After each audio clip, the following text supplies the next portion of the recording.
क्या world war का scene, क्या परमाणु दागेंगे पुतिन? ये बड़ा सवाल है। हर कोई यही सोच रहा है पुतिन ने डॉक्ट्रिन चेंज क्यों किया है। वो सारी बातें डरा रही हैं पूरे विश्व को। लेकिन बड़ी खबर से शुरुआत, रूस यूक्रेन जंग से जुड़ी बड़ी खबर। यूक्रेन पर रूस का अब तक का सबसे बड़ा हमला सामने आया है। रूस ने आईसीबीएम यानी इंटर कॉन्टिनेंटल बैलिस्टिक मिसाइल से यूक्रेन के नीप्रो शहर पर हमला किया। रूस ने यूक्रेन पर पहली बार आईसीबीएम दागी। आईसीबीएम यानी इंटर कॉन्टिनेंटल बैलिस्टिक मिसाइल, जो कि अंतरिक्ष में जाती है और उसके बाद सीधा हमला करती है। एक महाद्वीप से इंटर कॉन्टिनेंटल यानी अलग कॉन्टिनेंट में जाकर हमला करने की कैपेबिलिटी रखने वाली ये मिसाइल लंबी दूरी तक जाकर मार कर सकती है और उसका इस्तेमाल करके यूक्रेन पर हमला किया। हालांकि यूक्रेन ज़्यादा दूर नहीं है, लेकिन अंतरिक्ष तक भेजकर सीधे अगर आईसीबीएम के ज़रिए हमला किया जाए नीचे, तो वो रोक पाना नामुमकिन होता है और तबाही भी उतनी ही खतरनाक मचती है। रूस यूक्रेन जंग से जुड़ी हुई बहुत बड़ी खबर। फरवरी 2022 में जंग शुरू हुई थी। लोग अनुमान लगा रहे थे कि ये बहुत जल्दी खत्म होने वाली जंग है, लेकिन अब हम बहुत जल्दी फरवरी 2025 के नज़दीक आने वाले हैं। यानी 3 साल बहुत जल्द पूरे हो जाएंगे इस जंग को और दोनों ही पक्ष आपस में टिके हुए हैं। रूस ने एक तरफ लुहांस्क, दोनेत्स्क, ज़पोरिज़िया में कब्जा कर लिया है। क्रीमिया पहले से ही उसके कब्जे में था, तो पलटवार करते हुए यूक्रेन ने कुर्स्क पर कब्जा कर लिया है और दोनों तरफ से फायरिंग जारी है।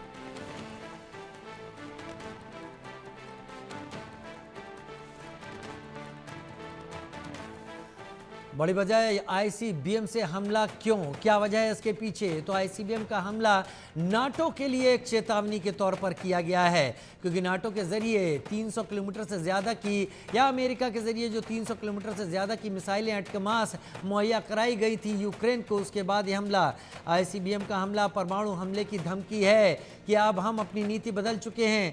पुतिन का संकेत कि अब यूक्रेन में आईसीबीएम का इस्तेमाल किया है तो हम हमला कहीं भी कर सकते हैं।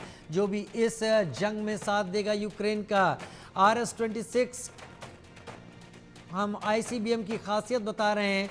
कोड नेम रूबेज है इसका, वजन 50 टन, रेंज 6000 किलोमीटर, वॉरहेड इसमें 6 होते हैं और उसके जरिए ये हमला किया गया है। मेजर जनरल अनुज माथुर डिफेंस एक्सपर्ट के तौर पर मेरे साथ इस वक्त जुड़ गए हैं।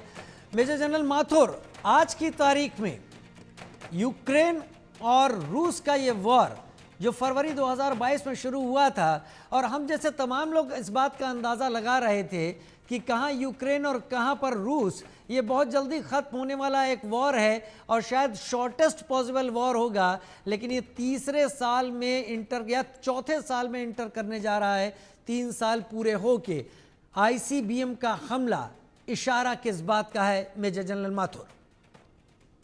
देखिए, आईसीबीएम एक ऐसा हथियार है जो कि जिसकी मिनिमम रेंज जो क्वालिफाई एज आईसीबीएम 5500 किलोमीटर होती है। और अगर कोई राष्ट्र 300 किलोमीटर दूरी पर वो 5500 किलोमीटर की रेंज का हथियार फायर कर रहा है, तो उस हथियार का मकसद फिजिकल हथियार फायर करने के अलावा और कुछ बहुत ज्यादा होता है।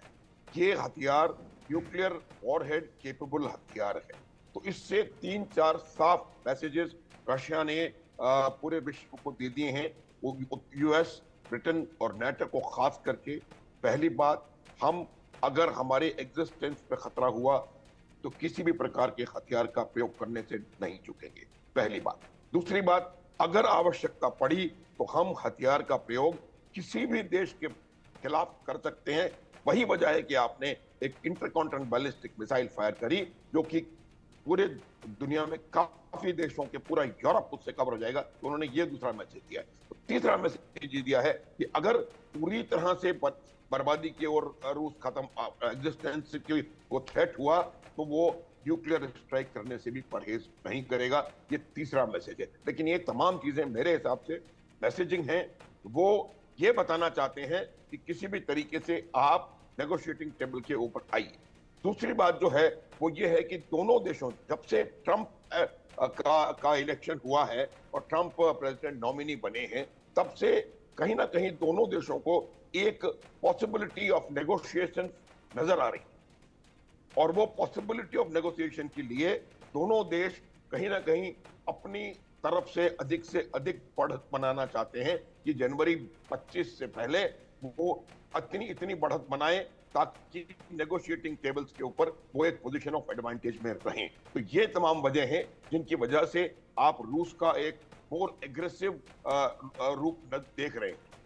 ठीक चौथी बात यह है कि आज की तारीख में ये बिल्कुल क्लियर है कि अमेरिका, ब्रिटेन और दूसरे यूरोपियन नाटो कंट्रीज इसमें डायरेक्टली इन्वॉल्व हैं। अगर आप एक long range missile weapon system in देशों से लेकर के और रशिया की टेरिटरी में फायर कर रहे हैं, इसका मतलब यह है कि उनका इन्वॉल्वमेंट बिल्कुल मेरे साथ मेरे पैनल में मेजर जनरल सुधाकर जी भी इस वक्त शामिल हो गए हैं। बहुत स्वागत है मेजर जनरल सुधाकर जी, आप मेरे साथ शामिल हुए, लेकिन आपका रुख करूंगा सर, एक बड़ी खबर सामने रख दूं और फिर उसके बाद आपसे समझने की कोशिश करूंगा कि जो कुछ दिख रहा है क्या वही तस्वीर है। मिसाइल हमले पर पुतिन ने बड़ा बयान दिया है, हमने यूक्रेन के हमले का जवाब दिया।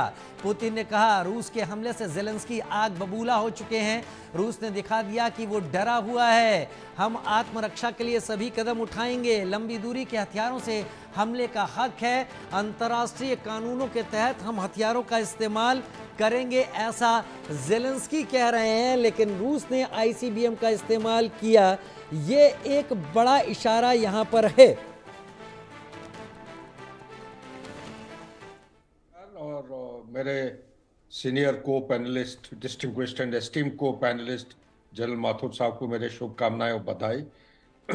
मैं जो पर्सपेक्टिव से देख रहा हूं वो इस तरफ है।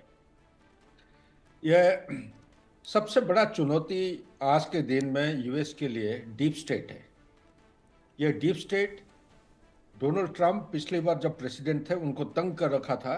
ये डीप स्टेट की वजह से बाइडेन, अगर आप अपना ध्यान 4 साल पहले ले लेंगे, बाइडेन का जो शुरू का डेमोक्रेट का प्लान था कोई बुरा प्लान नहीं था। वो पूरा विश्व में शांति चाह रहे थे, पैंडेमिक का माहौल था, बहुत कुछ वो रिकंसाइल करके पीस लाना चाह रहे थे, स्टेबिलिटी लाना चाह रहे थे, लेकिन वो नसीब उल्टा हो गया पूरा एकदम। ये क्यों? डीप स्टेट चाह रहा है कि डिफेंस इंडस्ट्री की जो प्रॉफिट है ये किसी भी हालत में होना चाहिए। लड़ाई प्रॉफिट कैसा आएगा डिफेंस इंडस्ट्री का? लड़ाई शुरू करने से नहीं, जो कोई तुक नहीं बनता है। अमेरिका शांत रहा है, अफगानिस्तान से हड़बड़ी होकर जिस तरह वो विड्रॉ किए हैं, वो एक संकेत है कि एक डिक्लाइनिंग पावर है। उनको अपना देश के अंदर झांक के देखना चाहिए। और मागा जो अभी डोनाल्ड ट्रंप कह रहे हैं, इसी चीज को इवन डेमोक्रेट को भी सोचना चाहिए।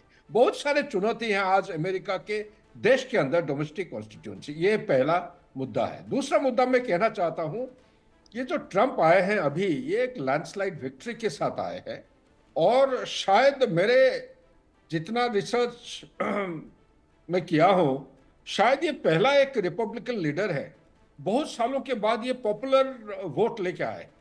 इवन जॉर्ज बुश को भी नहीं मिला था भाई। ठीक है, सो इतना पॉपुलैरिटी के साथ जब आते हैं, मैंडेट के साथ आते हैं, और उनका अहम मुद्दा क्या, उन्होंने जो स्टेटेड जो मैंडेट या मैनिफेस्टो, इलेक्शन मैनिफेस्टो में बताया है क्या, दोनों लड़ाइयों को रोकेंगे, सीज फायर कराएंगे। लड़ाई बंद कराना डीप स्टेट की इच्छा और लक्ष्य के बरखिलाफ है। वो नहीं चाह रहे कि लड़ाई बंद करें। तो इसीलिए चाहे आप ब्रिटिश के स्टॉर्म शैडो क्रूज मिसाइल की बात करिए, जिसका रेंज तकरीबन, मेरा नॉलेज जहां तक ज्ञान है, ये 250-300 किलोमीटर का रेंज होता है, या यूएस का आर्मी टैक्टिकल मिसाइल की बात करिए, या लैंड माइंस जो एंटी पर्सनल माइन अभी सप्लाई कर रहे हैं, ये हर एक जो हथियार है ये कोई ना कोई एक डिफेंसिव मेजर और एक ऑफेंसिव मेजर को मद्देनजर रखते हुए सप्लाई किया जा रहा है। उसका एम ये है कि लड़ाई का रफ्तार और मोड इस तरफ लिया जाए ताकि डोनाल्ड ट्रंप का जो कमिटमेंट, जो एश्योरेंस दे रखा है, वो हासिल ना कर पाए, मतलब लड़ाई को बंद ना कर पाए। ये मेरा विचार है, हो सकता है मैं गलत कह रहा हूं। और तीसरा चीज मैं यहीं पे कहना चाह रहा हूं कि ये जो आईसीबीएम का जो आपने जिक्र किए हैं, हर एक देश का एक एस्केलेटरी मैट्रिक्स होता है। आईसीबीएम कोई छोटा मोटा मिसाइल नहीं है। आईसीबीएम को तब हमारे व्यूअर्स के लिए मैं बता देना चाहता हूं, 1972 को यूएसए, और जब ये बाइपोलर वर्ल्ड हुआ करता था, कोल्ड वॉर 1.0 की डॉक्ट्रिन टाइम में, 1972 को एंटी बैलिस्टिक मिसाइल का एक ट्रीटी साइन हुआ था 1972। इसके मुताबिक दोनों देश यूएसएसआर और अमेरिका वो एक्सचेंज ऑफ इंफॉर्मेशन करते थे और उनका होता था कि इतने गन्स इतने मिसाइल्स इस डायरेक्शन में पॉइंट आउट करेंगे और बहुत सारे उसमें क्लॉजेस हैं। लेकिन 2002 को